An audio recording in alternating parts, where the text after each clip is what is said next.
तो पश्चिम बंगाल विधानसभा चुनाव में अभी कुछ महीनों का वक्त बाकी है, लेकिन बीजेपी अभी से एक्टिव हो गई। यहां तक कि ज्यादातर बड़े राज्यों में चुनाव की कमान संभालने वाले होम मिनिस्टर अमित शाह ने खुद यहां मोर्चा संभाल लिया है। 2021 में 2 मई को बंगाल चुनाव के नतीजे आए थे और इस बार भी अप्रैल में ही मतदान कराए जा सकते हैं। इस बीच अमित शाह ने कोलकाता में तमाम बीजेपी नेताओं के साथ बैठक की। इनमें नेता विपक्ष शुभेंदु अधिकारी और प्रदेश अध्यक्ष शामिक भट्टाचार्य भी मौजूद थे। इसके अलावा तमाम दिग्गज नेताओं की मौजूदगी रही। इस मीटिंग में दिलीप घोष की मौजूदगी ने सभी को चौंका दिया। उनसे खुद अमित शाह ने मुलाकात की और कई मुद्दों पर बात की। उनकी मौजूदगी इसलिए चर्चाएं बटोर रही हैं क्योंकि कुछ समय पहले तक ऐसी चर्चाएं रही हैं कि वो बीजेपी से नाराज चल रहे हैं। वो ममता बनर्जी के साथ एक कार्यक्रम में भी नजर आए थे जब सीएम भगवान जगन्नाथ के एक मंदिर का लोकार्पण करने पहुंची थी।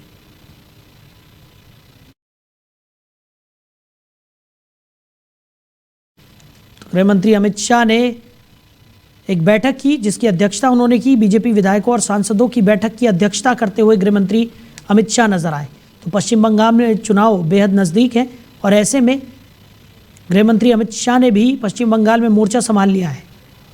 तो एक महत्वपूर्ण बैठक की अध्यक्षता करते हुए गृह मंत्री अमित शाह नजर आए, जिसमें कई विधायक और सांसद मौजूद रहे। तो नाराज चल रहे दिलीप घोष को बुलाकर बातचीत करते हुए भी गृह मंत्री अमित शाह नजर आए हैं।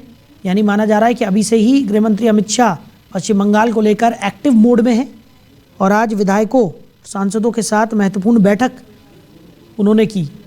नाराज चल रहे दिलीप घोष को भी बुलाकर बातचीत करते हुए गृह मंत्री अमित शाह नजर आए। तो बीजेपी विधायकों और सांसदों की ये महत्वपूर्ण बैठक पश्चिम बंगाल में हुई थी जिसकी अध्यक्षता गृह मंत्री अमित शाह ने की। और इसी पर ज़्यादा चर्चा के लिए सूरज जी भारतीय जनता पार्टी से हमारे साथ जुड़ गए। सूरज जी, गृह मंत्री अमित शाह ने आज एक महत्वपूर्ण बैठक की अध्यक्षता की है।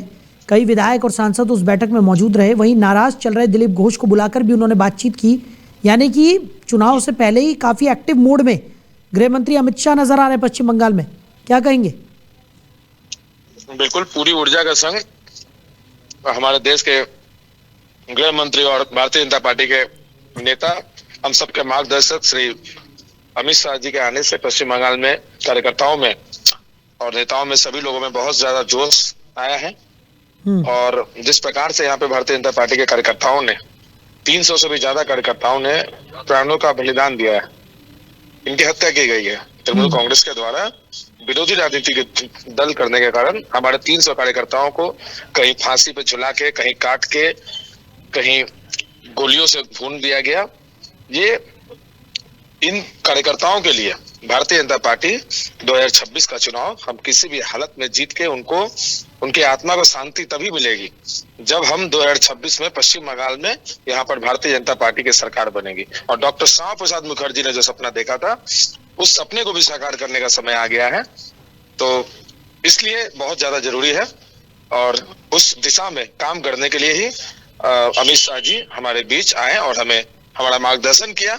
आज कलकत्ता महानगर के कार्यकर्ताओं से भी उन्होंने साइंस सिटी ऑडिटोरियम में बैठक ली, उन्होंने बात की। तो बहुत उत्साह है और हम लोग प्रतिबद्ध हैं कि पश्चिम बंगाल में जिस प्रकार से हमने 2016 में 10.5% वोट लाया था और तब से लेकर आज 10 सालों में आज हमारे 2024 में हमने 39% वोट मिला।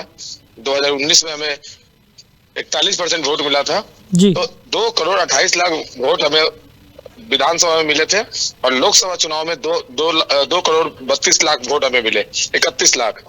तो पश्चिम बंगाल के लोग जो है वो भारतीय जनता पार्टी के संग में है और भारतीय जनता पार्टी को लगातार जो है विरोधी राजनीतिक दल के रूप में यहाँ पर हमें स्थापित किया है।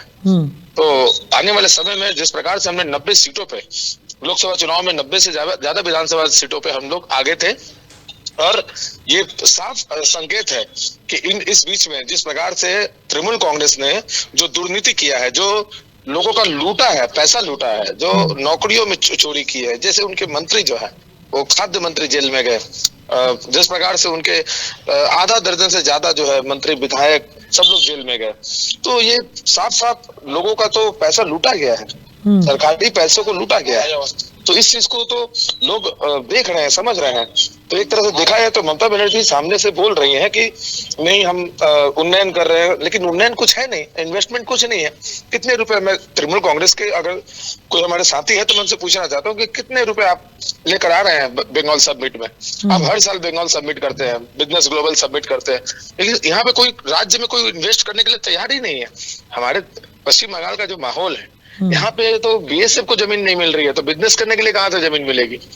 बीएसएफ को सिक्योरिटी जो हमारे जो बॉर्डर पे जो हमें जो यहाँ पर जो हमें बॉर्डर को जो घेरना है, उसके लिए बॉर्डर ओपन है, राज्य सरकार को देना है जमीन, वो नहीं दे रही है, बार बार बोलने के बावजूद भी। तो ये तो साफ दिख रहा है लोगों को, तो लोग भी बहुत नाराज हैं। और भारतीय जनता पार्टी आ रही है, बस ये 6 महीने के और इंतजार है। 6 महीने के बाद भारतीय जनता पार्टी की सरकार होगी और हम यहाँ से घुसपैठियों को भी निकालेंगे। घुसपैठ एक बहुत बड़ा मामला है, मैटर है। अमित शाह जी ने साफ साफ बोला है कि हम आएंगे तो घुसपैठियों को यहाँ से निकालेंगे, बंगाल में किसी घुसपैठियों को घुसने नहीं देंगे, और जो लोग हैं उनको हम लोग चुन चुन कर बाहर निकालेंगे। बंगाल या भारत जो है अनाथ आश्रम नहीं है किसी के लिए कि कोई भी आएगा खैरात का खाएगा और पिएगा, यहाँ पर रहेगा और हमारे लोगों पर हमला होगा, अटैक होगा। ये सब जितने भी घटनाएं घट रही है आज पूरे देश भर में, बंगाल से लोग निकल के जा रहे हैं, जिनके पास भी देखिए बांग्लादेशियों के पास से मिल रहा है, वो सब यही के बने हुए, बंगाल के बने हुए। तो बॉर्डर से जो लोग घुस रहे हैं उनको यहाँ पे स्थापित कर रही है आगे तृणमूल कांग्रेस की सरकार, उनको वोट बैंक बना रही है। यही तो लड़ाई है। ठीक है, चलिए सूरज जी, हमारे साथ जुड़ने के लिए, इस तमाम चर्चा के लिए आपका बहुत शुक्रिया। बीजेपी विधायक और सांसदों की बैठक पश्चिम बंगाल में हुई, जिसकी अध्यक्षता गृह मंत्री अमित शाह ने की। तो अभी से ही बंगाल की कमान संभालते हुए नजर आ रहे हैं। नाराज चल रहे दिलीप घोष को बुलाकर भी बातचीत करते हुए गृह मंत्री अमित शाह नजर आए।